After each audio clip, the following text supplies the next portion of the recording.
protesters are here making as much noise as they can because they believe ICE agents are inside this hotel.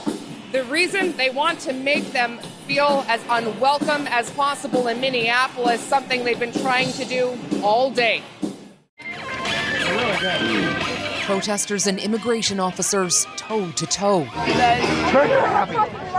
There's no reason for that. While workers fortify ISIS Minneapolis base of operations with a chain link gate, a sign they aren't going anywhere, despite the wishes of those outside. If you're familiar with the term Minnesota nice, there is still Minnesota nice here, but it's waning a little bit. There are two warring politically charged narratives about what happened Wednesday morning when Renee Nicole Good was fatally shot by an ICE agent, caught on multiple videos.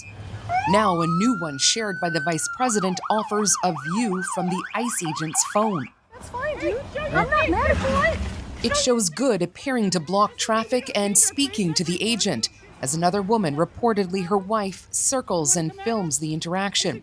It offers another angle of those critical seconds as Good turned the steering wheel and drove forward.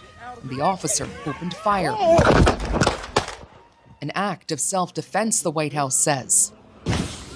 In a statement to Minnesota Public Radio, Good's wife, Becca, wrote, "We stopped to support our neighbors. We had whistles. They had guns." Of her wife, she said, kindness radiated out of her. State investigators originally planned a joint investigation with the FBI, but say they were blocked. If you got nothing to hide from, then don't hide from it. Include local experts in the process. We got nothing to hide from here. Now, local officials say they'll launch their own review. So let me be clear here. We do have jurisdiction to make this decision. Minnesota's governor declared this a day of unity. There was a moment of silence to honor Renee Good. Her death created a powder keg of grief and anger. Minnesota's National Guard ready if things boil over this weekend, though some fear that may make things worse. Anytime you introduce a militarized force, it ups the tension. And I don't think what we need right now is more people in tactical gear with weapons. And Katie, this is a city that has seen mass protests before after another police-involved death. Yeah, that was back in 2020 when George Floyd was killed by a police officer. The city erupted.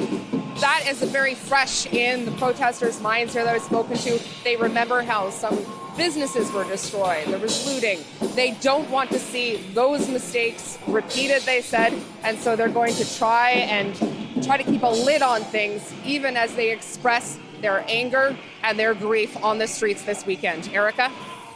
Okay, thanks for this. Katie Nicholson in Minneapolis.